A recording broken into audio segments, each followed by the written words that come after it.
What's stopping you from becoming a Catholic? Why can't women become priests? 1-833-288-EWTN. I don't understand why I have to earn salvation. 1-833-288-3986. What's stopping? Why do I need to confess my sins to a priest? What's stopping you? This is Called to Communion with Dr. David Anders on the EWTN Global Catholic Radio Network. Well, Michael Birchfield's hair is white now, but from Dr. Anders' perspective, you were like 10 seconds early. Yeah, well, I'm going to blame it on the poor parking situation at EWTN Studios. It's just we've gotten so big that we've outgrown our parking capacity to a certain extent. Right. Well, also we have a noon mass here. That's the other thing. I usually arrive when the noon mass is still letting out, and all these wonderful, devoted Catholic people who come for the liturgy are taking my spot.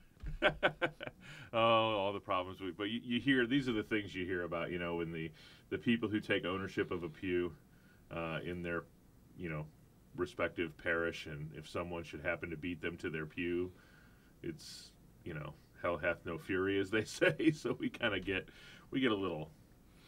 we take ownership of some things. We have some detachment issues. In New England, you remember in the New England days, they actually had pew rents. Your family would rent a pew. You remember? Oh, really? You remember the church in Boston? I'm trying to think of it. The Congregational Church. I can't think of the name of it. I think famous church. About like the days of Plymouth and yeah, we're talking Paul Revere days. Yeah. And the pews had little doors on them.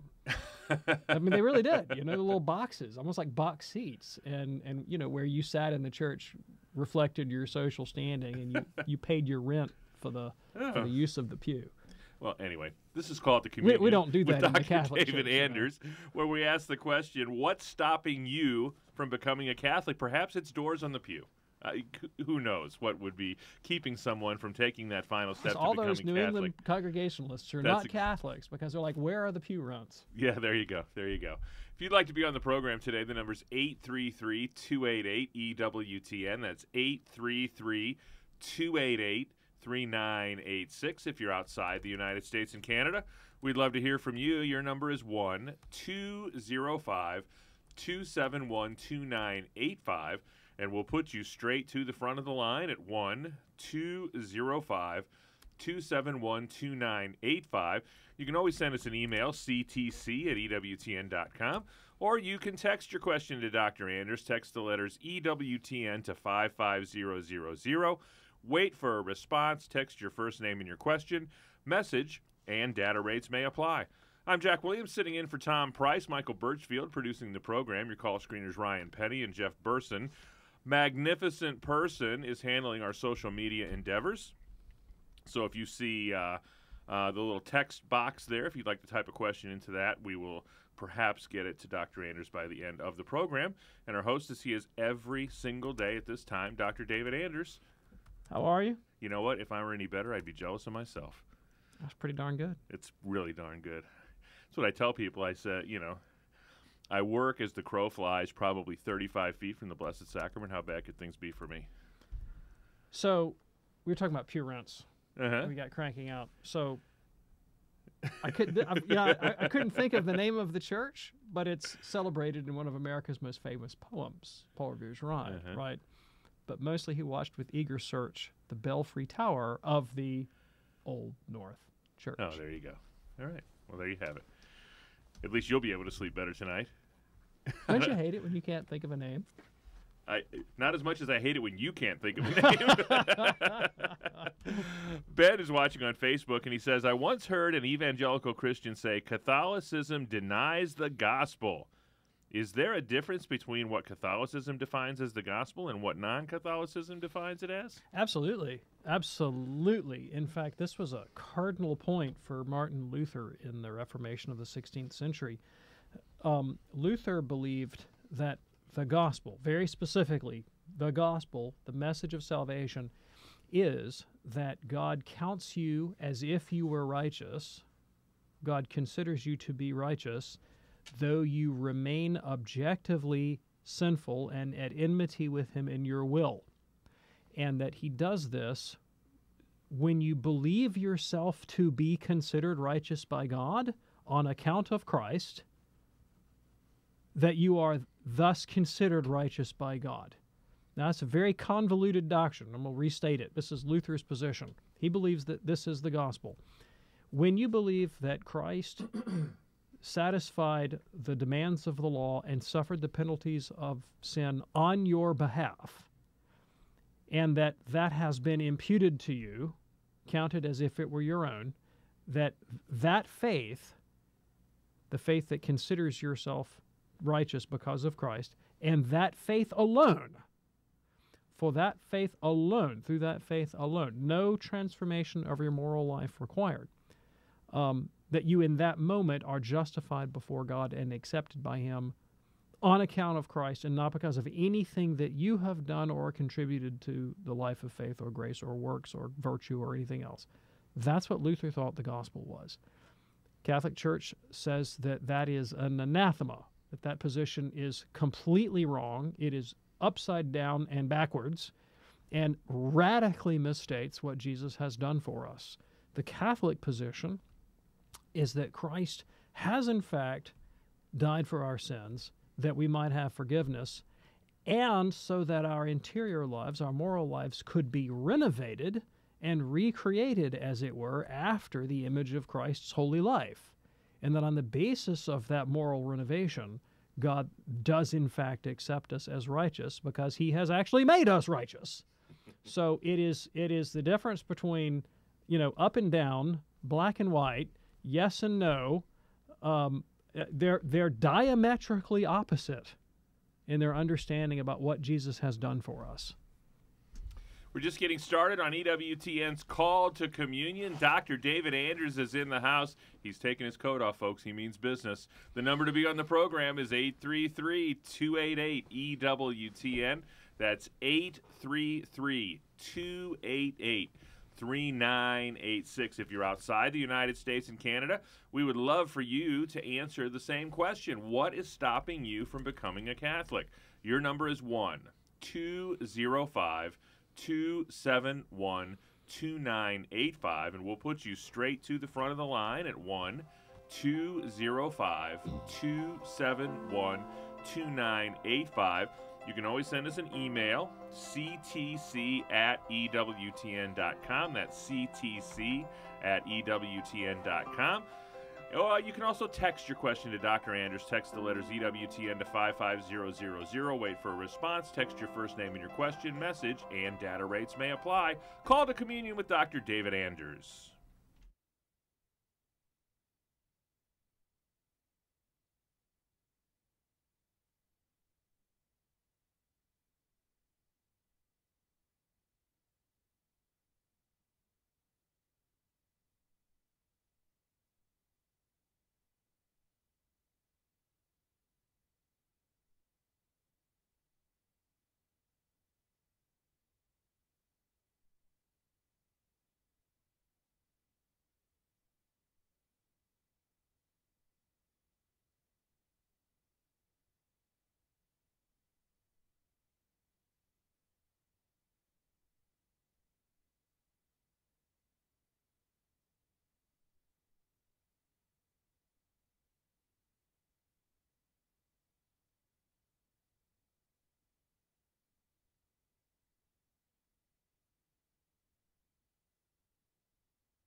If you listen to an episode of Call to Communion, like maybe today's episode of Call to Communion, and you think, man, that was awesome, or that answer to that one question that Dr. Anders gave was so enlightening, I want my wife to listen to this. Guess what?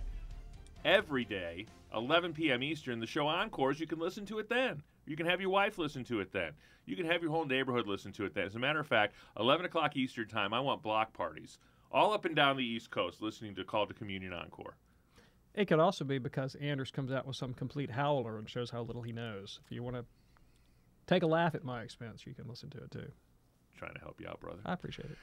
833-288-EWTN is our toll-free number. That's 833-288-3986. We had a YouTube question yesterday from Jessica that I wanted to get to, Dr. Anders.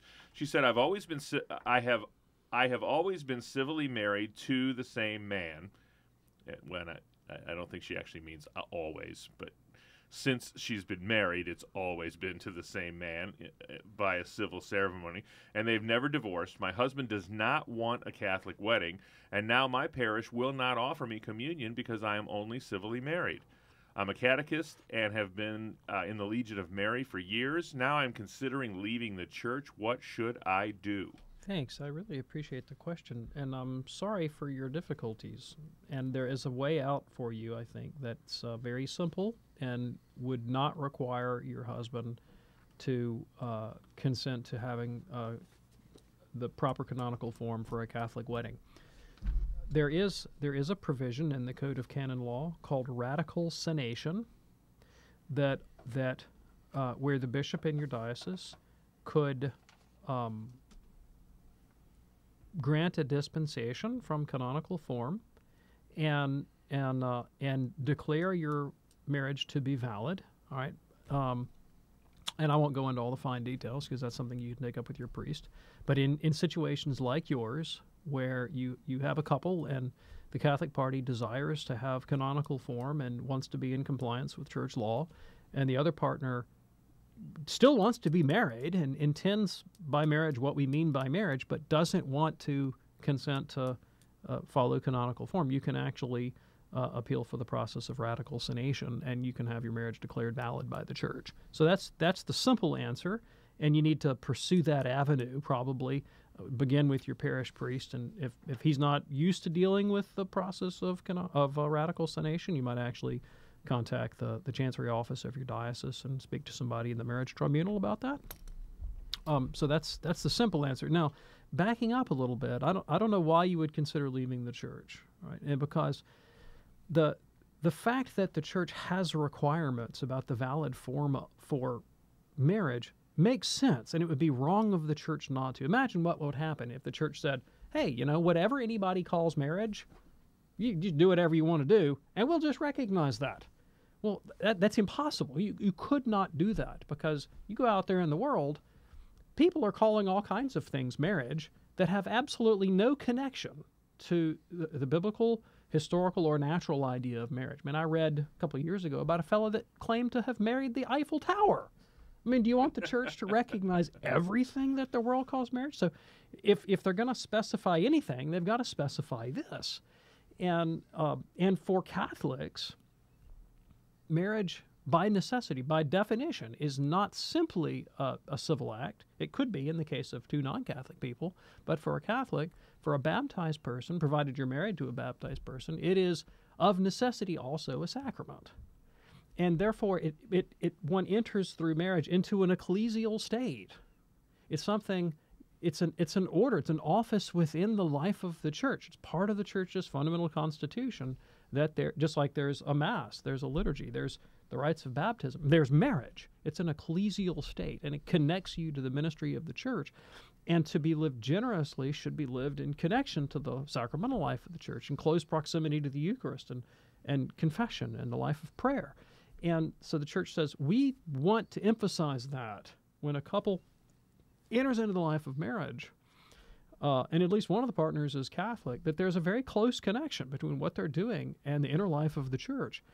And if if people can get married, hanging upside down by their toes on kites or something, over the Caribbean, that's going to diminish the sacramental nobility of the act in the minds of all the participants. And so we really want to encourage people to have their weddings in the Catholic Church in front of a Catholic minister in close proximity to the Eucharist to signal the sacrality of the thing.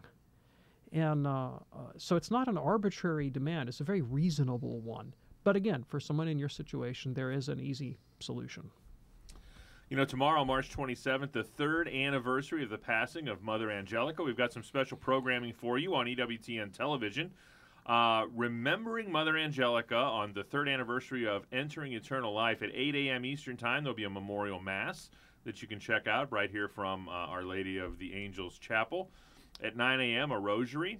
And then at 4 p.m., the Stations of the Cross, all remembering Mother Angelica on the third anniversary of her passing. For books, CDs, and DVDs filled with the timeless wisdom of Mother Angelica, you can visit EWTNRC.com. For more about Mother Angelica, visit EWTN.com/Mother Angelica. To the phones we go. Our leadoff hitter today is Susan in Philadelphia, Pennsylvania, listening to Holy Spirit Radio. Susan, you're on with Dr. Anders. Hi. My question is that I've been reading the history of the saints and some history of the Catholic Church, and I hear that they're talking about how a person who had the desire to make their communion was questioned, and they had to really have a knowledge of the Eucharist and their catechism. But now it's more of a grade or an age that they automatically make, and it doesn't seem to matter anymore if they understand or know their catechism. When did this change? Thank you. I appreciate the question. I'm not sure how the bishop investigates the preparedness of school children in Philadelphia for the reception of their First Communion, although I have a high regard for your bishop, so I'd imagine he does a pretty good job. I know in my diocese, children second grade age, First Communion age, are required to profess the Catholic faith and to have an understanding of what it is that they do. And if a child presented himself for his First Communion examination and denied an article of the Catholic faith or expressed a disinclination to receive Jesus or something like that, that child would not be admitted to Holy Communion. Now, obviously, when you're speaking to a second grader, you're not going to expect the answer that an adult would give, but there has to be faith, and there has to be knowledge of what one does, and a willingness to live in accord with the demands of the Christian life in order to be admitted to communion, even for second graders. I mean, that's the principle. Now, I granted that in different parishes, different dioceses, the extent to which a particular pastor or a bishop I should say the manner in which a particular ordinary expresses that demand is going to differ from diocese to diocese. And, one bishop might say, just ask a child to recite the creed, perhaps. Another one might have a much more detailed investigation. But that's really the judgment of the local bishop and the priest to determine the faith of the child. But that there has to be faith and understanding, no, that's true universally throughout the Latin Rite of the Church. 833-28. I'm here. 833-288 EWTN is our toll-free number. 833-288-3986. That's the number Sue used in St. Charles, Missouri. Listening on Covenant Radio. Sue, thanks for holding. You're on with Dr. Anders. Hi, Dr. Anders. My one question was already answered by your kind screener about the new Mass and the old Mass and the validity of it. And anyway, that was the original question. And the other one is just something I've been wondering a long time. I just read in my little grandson's book about dinosaurs. And when did they exist? And why would God permit these creatures to just kill each other, and there was no sin, I guess, involved? Anyway, I just have a curiosity about that, and there may not be an answer to this. Well, sure. I accept the Lord. Yeah, I appreciate the question. Well, the history of paleontology is not a matter of Catholic doctrine. I mean, Jesus didn't come to preach to us about the nature of the dinosaurs or their moral responsibility or lack thereof and the meaning of their existence specifically.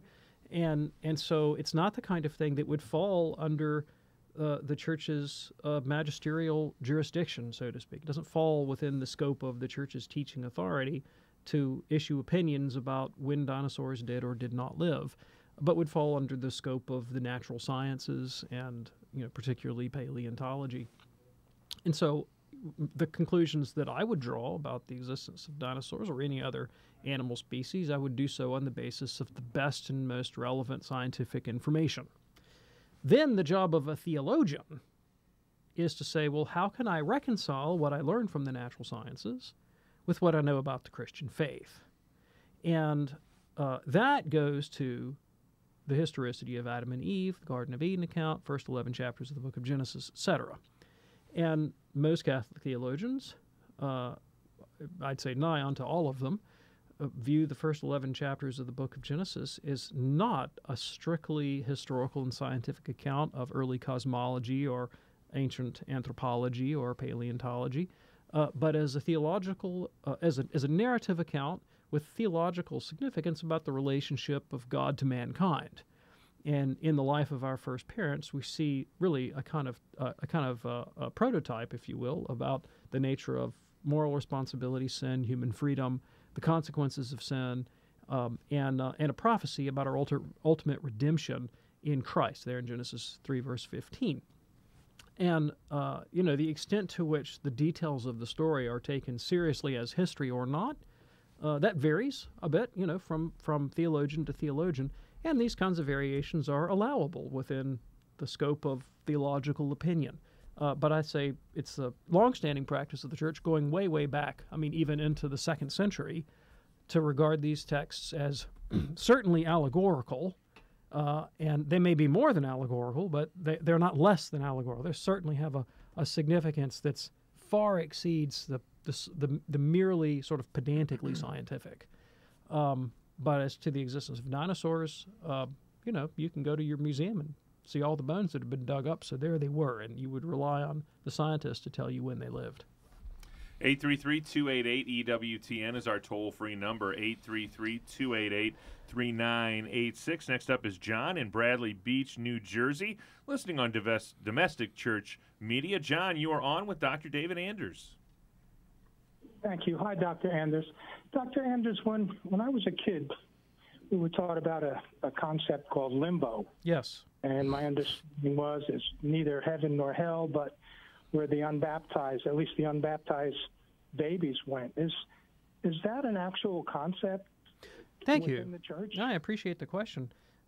Limbo is a theological opinion, and it was one that St. Thomas Aquinas held for the reasons that you cited. We understand that we can't be saved without grace, and baptism is the normative way of coming into the regenerative grace of God. And in the absence of baptism, either by water, by blood, or by desire, we don't know of any provision that God has made to extend grace. No provision He's made publicly available. Consistently available to those outside the sacraments of the Catholic Church. That's not to say that people outside the Catholic Church don't have grace. It's just saying that God hasn't revealed any consistent mode of engaging that grace other than the sacraments. And so, historically, Christian theologians have maintained a kind of pessimistic ignorance, I might say, about the state of the unbaptized. Not a certainty, right? Not a certainty that they're be damned or something, but kind of a pessimistic ignorance. But here's St. Thomas Aquinas, and he says, but what about kids?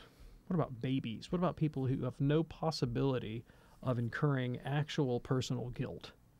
Because they don't even have the faculties of reason and freedom developed. How can we account for their death and their exclusion from the life of heaven? And so Thomas reasons this way. It would be just if God excluded them from the beatific vision, because nobody deserves the beatific vision. But it doesn't seem like it would be just for God to consign them to a hell in punishment of sins that they themselves did not commit. So because God is just, he must have some allowance for these souls, and it would seem reasonable to imagine that they could be consigned to a place of natural happiness, not the supernatural happiness of heaven, but a place of natural happiness. Imagine an eternity on a Caribbean golf course.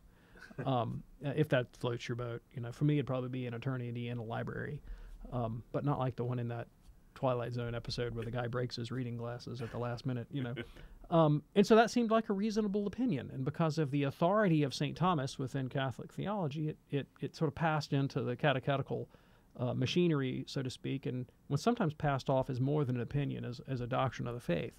But the Church has ruled since pretty clearly that this is not a doctrine. It's not part of the public revelation that Christ gave us. It's just a theological opinion. It's an allowable one. And so if someone wanted to continue to hold the doctrine of limbo, that's okay. That's a reasonable position to take, but it's not demanded by the content of revelation or the teaching authority of the Church. 833-288-EWTN is our toll-free number. We're asking you the question, what's stopping you from becoming a Catholic? 833-288-3986. If you're outside the United States and Canada, we'd love to hear from you. Your number is 1-205-271-2985, and we'll put you straight to the front of the line at 1-205-271-2985. EWTN's Call to Communion with Dr. David Anders.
Eight 833-288-EWTN is our toll-free number, 833-288-3986. Robert's watching on Facebook Live. And Dr. Anders, he says, how does a person know if Jesus has accepted you as a disciple? Oh, I love that. Love that question. So, have you been baptized? Are you in communion with the Catholic Church, the church that Christ founded? Do you receive the sacrament of Holy Communion, which is the sacrament of our abiding in Jesus? Do you go to confession? Has the priest absolved you with the power and authority that Christ extended to the church? The sacraments are objective means and objective signs that we are in communion with Christ.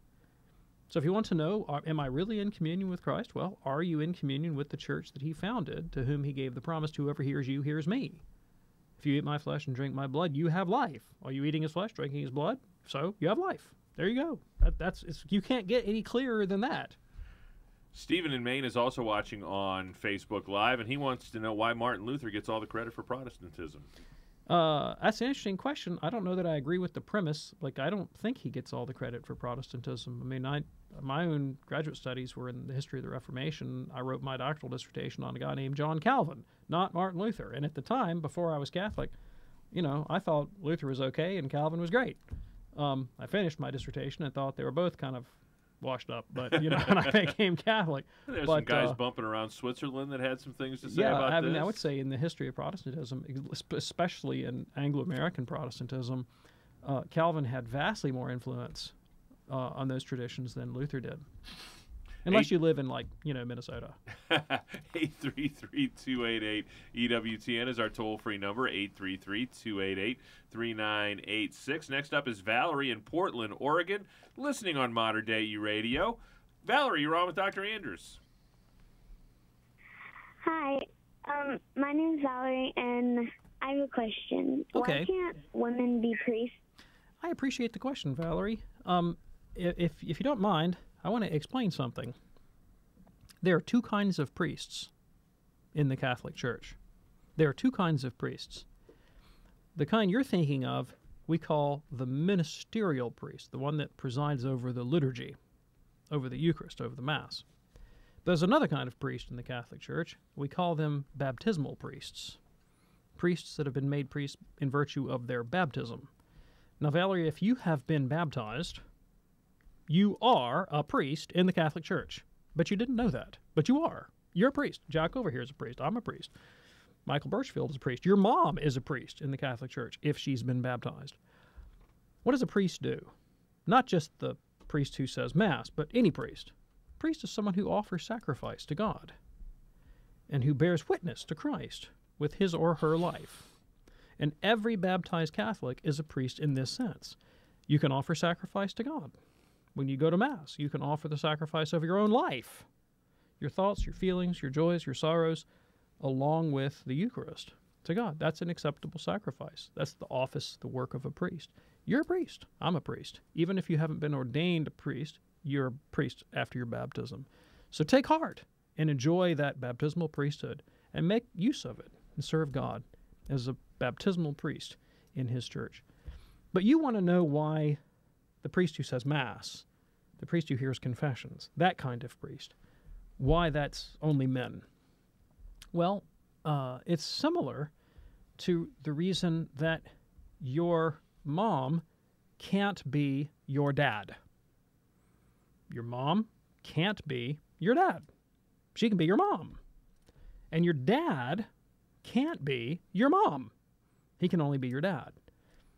Only a man can be a dad. Only a woman can be a mom. The priest who says Mass is like a dad. That's why we call him Father. He's like a dad to the church. And a dad is not a mom. And he's also like a husband to a wife. The wife is the church. The husband is Christ. And he's standing in the place of Christ. And so that's a job, and that's what the Holy Scriptures and what sacred tradition tell us the ministerial priest is supposed to do. He's supposed to be like a husband to a wife, like a father to a family. That's something only a man can do. Now, there are a lot of things only women can do. So, if you're a woman, you do one of the things that only women can do. And women have gifts that men lack, that men don't have. And in most of the churches that I know, women are incredibly important to keeping those churches running and keeping their ministries running. And I'm sitting in a Catholic radio station right now founded by a woman. Without that woman, we wouldn't be here. Mother Angelica. 833-288-EWTN. That's 833-288-3986. That's about as good an explanation as I've ever heard in answer to that question. I appreciate that. Good job out of you. Next up is Louise. She is in Spokane, Washington, listening on Sacred Heart Radio. Louise, you're on with Dr. David Anders. Hello, thank you. Hi. So happy to speak to you in person. Thank you. I listen to you almost every day in a lot of the other programs. I'm considering Catholicism, and interestingly enough, you were speaking about Congregationalism. My ninth great-grandfather was Reverend John Robinson, Congregationalist. Huh. I was raised a Methodist. I'm considering Catholicism and Orthodoxy. But the question that I get from non-Catholics, or the comment, is that Catholics are not Christians. Mm-hmm. And I'm just bamboozled. Where are they getting that? And how can I possibly reply to them? Okay, thanks. So they're not using the term in an historical sense. That's obvious. That's obvious, because if you pick up any book on the history of Christianity, the Christian religion, you're going to find that the bulk of the thing is going to be a narrative about Catholicism. So in any kind of historical sense, it doesn't make walking around sense, as my father used to say Catholics are not Christians. That's not the way they're using the word. They're not using it in a historical way. They're using it in a very normative theological way, and a very novel way, a way that doesn't track at all with the history of theology. But this is how they reason. They think like this. What really makes you have a relationship to God, what guarantees your place in heaven, so they say, is having faith alone in Christ, that he died for your sins, that you could be saved without works or any moral considerations at all. And in some traditions, they would even go so far as to say that you have to have a conversion experience. You have to move from disregarding God to acknowledging God and inviting Jesus to come live in your heart. And if you've ever watched the Reverend Billy Graham preach, or some of the TV evangelists that encourage this kind of conversionism, this appeal to Christ to come live in your heart, that's what they mean by that. And in their view, there would be two kinds of Christians. There would be kind of the merely historical Christians, people who are Christian as they would understand in name only, and then those that have really had this authentic conversion experience, have genuinely met Christ, who have an interior life with Jesus. They've been, quote-unquote, saved. And when they say Catholics aren't Christians, what they mean is Catholics are not that kind of Christian. Catholics haven't had this kind of experience, and so they're not really heaven-bound. They don't really know the real Jesus. They know just this traditional Jesus. They don't know the real Jesus of my evangelical conversionistic experience, and therefore they don't count as, quote-unquote, real Christians. That's the position. That's what they hold. It's just nuts, to be quite frank. First of all, because that idea of Christian life is not biblical. I would challenge you to pick up the words of Jesus. Show me anywhere in the text of Scripture where Christ says, if you want to be a real Christian, pray to receive me in your heart by faith alone. Nothing like that in the teaching of Jesus. Nothing like that in the apostles. That was really an invention of the 18th century revivalists.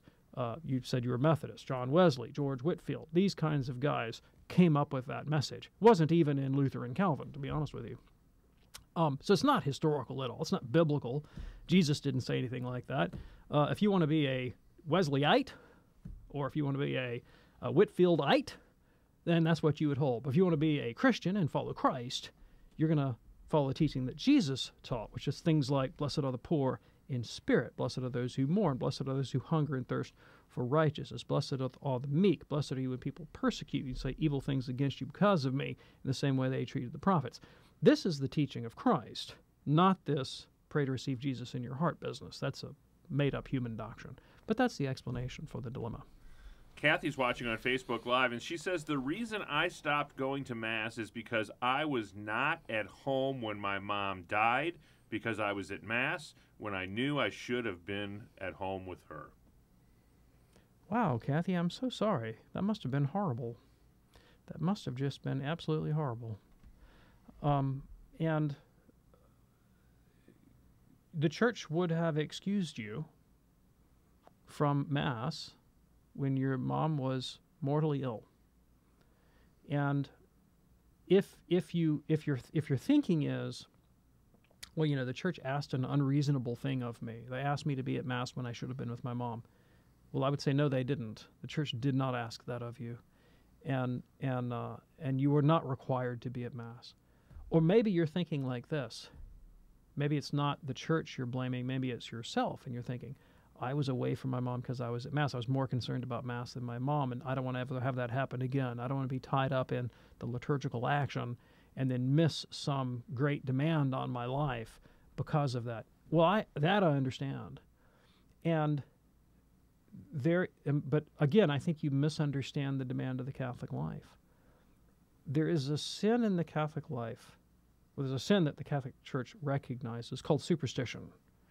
It's any irrational practice of the Christian faith. Any practice of religion that's irrational.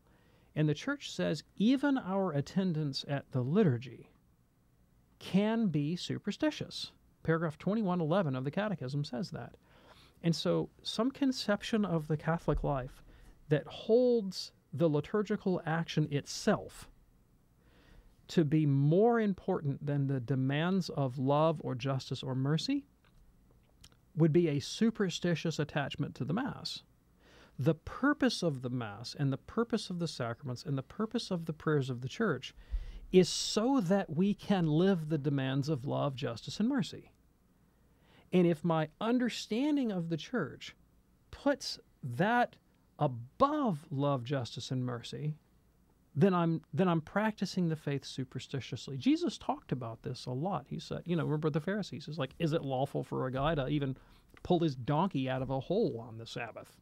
And they, of course, didn't want to acknowledge that. Is it lawful to heal a sick man on the Sabbath? And of course, they didn't want to acknowledge that. And Christ says, look, the Sabbath is made for man, not man for the Sabbath. And so I think under either interpretation, I'm so sorry that you had this challenge, but I don't think your experience necessitates staying away from Mass. And I'm not sure that her being at Mass at that moment was necessarily not efficacious for her mom. That's a very good point. A week ago, this past Sunday, my wife Johnette and I were in Joplin, Missouri. My mother pretty noticeably entered the active dying process Saturday evening. And was really laboring and was really kind of, not really with it, and was really, the end was near all day Sunday. And we were by her bedside all day Sunday. And, we knew that Holy Mother Church would excuse us from our Sunday obligation under these circumstances. And we took a little brief respite to run out real quick and get something to eat. And she passed away while we were out getting something to eat. My dad was home with her alone. And our reaction to that was immediately, both of us, was not that we should have been there by her side, but this was during about the 5 o'clock hour. But our reaction was we should have been at Mass. I appreciate that story, Jack. So, there's sometimes there's more leeway. Sometimes the church is a much bigger place than some people will give it credit for. Other times it's a much smaller place than some people will give it credit for. You're right. That's a good point. Yeah. Like Father Wade, who will follow you today, always says via media, the middle way. Not to the left, not to the right. In November 29th of last year, my good friend Father Lambert Greenan lay dying as I came on the air to do this radio show. And I got word that he was dying like 5 minutes before I walked on here. And I almost walked out. I almost didn't do the show. And I thought, no, Father Lambert would want me to. Yeah. And I went from here immediately to his deathbed. And I said, Father Lambert, we did the show. We talked about X, Y, and Z, just like you always did. He would teach me too, And he said, good, good. 833-288-EWTN is our toll-free number, 833-288-3986. Next up is John in Bellevue, Washington, listening on Sacred Heart Radio. John, thanks for holding. You're on with Dr. David Anders. Oh, very good. Hey, I love the show. I jog with my dog and listen all the time. It's the best.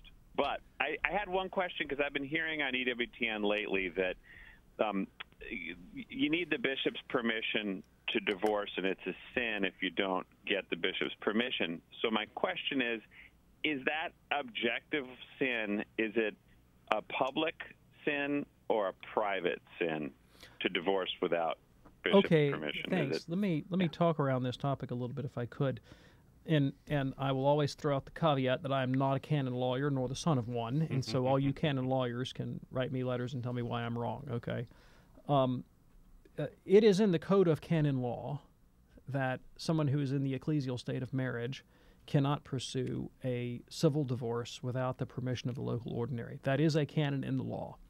It is not enforced at all, not one iota. There's no enforcement of that canon, and I don't know of a single case of any canonical penalties imposed on the faithful for failing to meet that demand. And I've spoken to canonists about this.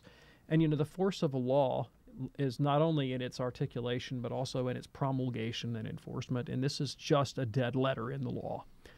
And so I say that failure to comply with the canon is no kind of sin necessarily. That doesn't mean that you've got carte blanche to divorce your wife, all right, or your husband. The moral duty to maintain conjugal living persists, even though it is impossible for the church to actually enforce that canon. And why is it impossible to enforce? I mean, can you imagine how the church in the modern world could engage? If you've ever dealt with a divorce attorney and you've talked to family lawyers about what goes on in divorce proceedings, there's just no way the church can get inserted into that catfight in a way that they could do justice. But the duty to maintain conjugal living persists even if your situation is very unpleasant. We signed up for it when we said for better or for worse. There are situations where a civil divorce is morally permissible. Here are some of them. I'll tell you one that I know in particular.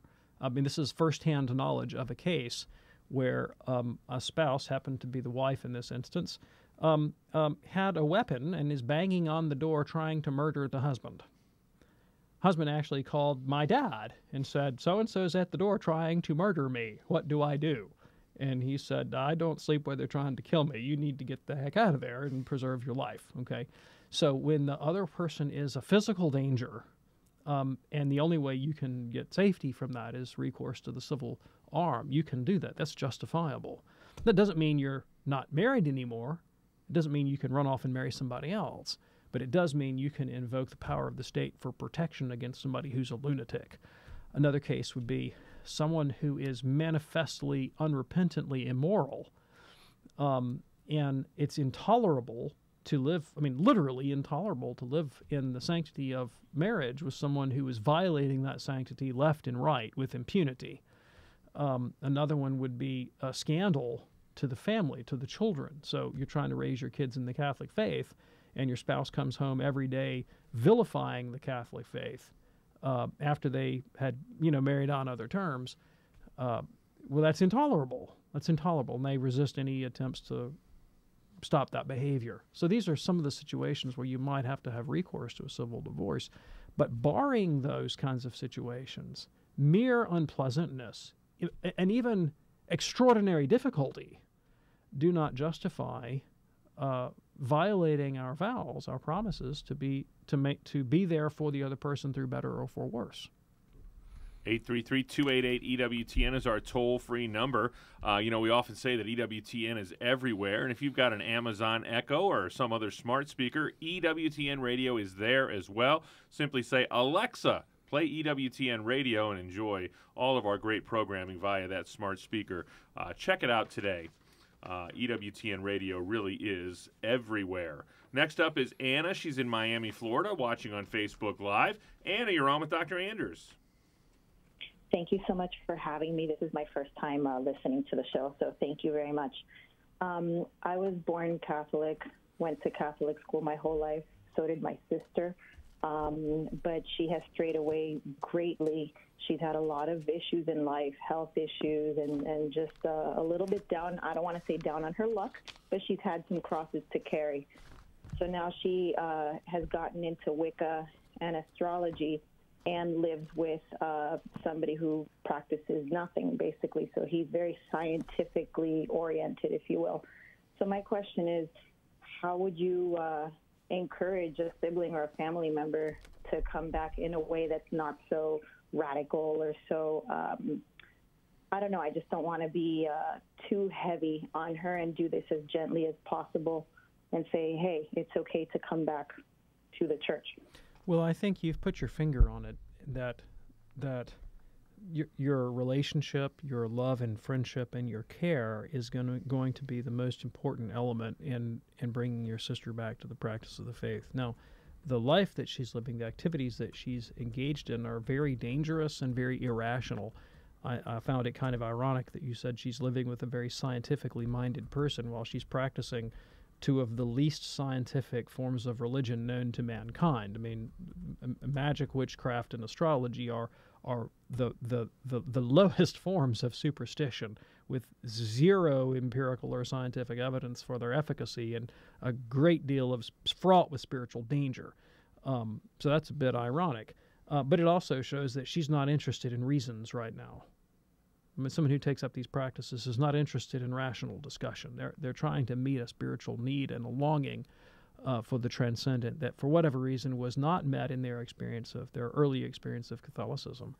So you have to be that transcendent source in her life. You have to be that loving presence to demonstrate sacrificial love and acceptance and accompaniment in a time of her life when she's obviously very vulnerable and very weak and very broken. Thanks so much. We appreciate that phone call. Very quickly, Dr. Anders, Gary has called in, and I'm going to ask his question for him in the limited time that we have left. But he says his priest is teaching that monogamous, quote-unquote, loving homosexual unions are not sinful. And he wants to know if that's heresy. Oh, that's a heresy. Yeah, straight up, that's a heresy. Absolutely. So I mean, the Church and Sacred Scripture are very, very clear that homosexual acts are against nature. They're intrinsically disordered, and they are, in principle, they render fertile sexual union impossible. I mean, children cannot, in principle, ever emerge naturally from the process of homosexual sexual activity. And human sexuality exists for the purpose of enabling procreation. Doesn't mean it doesn't have other benefits. It has plenty of other benefits, but that's why it's there. That's why we have a sexual faculty, so that we can procreate. And homosexual unions are intrinsically infertile. And it doesn't mean, if I consent or love or monogamy doesn't justify any kind of disordered activity. I mean, like, what if we have consensual, loving, monogamous heroin use? Well, it doesn't make it good for you, right? And homosexual activity is not good for you. It's fundamentally not good for you at all. It's very bad for you. It's bad for you physically. It's bad for you psychologically. It's certainly bad for you spiritually. And there's no amount of consent or monogamy that can take an intrinsically disordered and harmful act and make it ordered and benevolent. And that's pretty straight up heresy. It's interesting that we can, in service to our own passions and desires and proclivities, we can rationalize to the point of absolute illogical thinking. It really would be no more outrageous to think that you could drive a nail into a steel beam using a banana than to not be able to see the illogical nature of this kind of a union. Well, it's interesting you talk about rationalization. The Catholic faith teaches that our moral reasoning is wounded because of our disordered attachment to bodily pleasure, sex preeminent among those things. And so we reason badly, especially about human sexuality, unless we're reformed in grace. Interestingly, secular psychology says the same thing. Good book by Jonathan Haidt called The Righteous Mind. He's not a Catholic, he's not a believer, but the whole book is documenting how people reason badly about morality, essentially to justify prejudice or passion. On behalf of our host, Dr. David Anders, our producer, Michael Birchfield, call screener Ryan Penny, and our social media maven, Mr. Jeff Burson, I'm Jack Williams, sitting in for Tom Price. Thanks for tuning in to Call to Communion. I enjoyed it so much, I'm going to do it tomorrow. We'll see you then, too. Until then, God bless.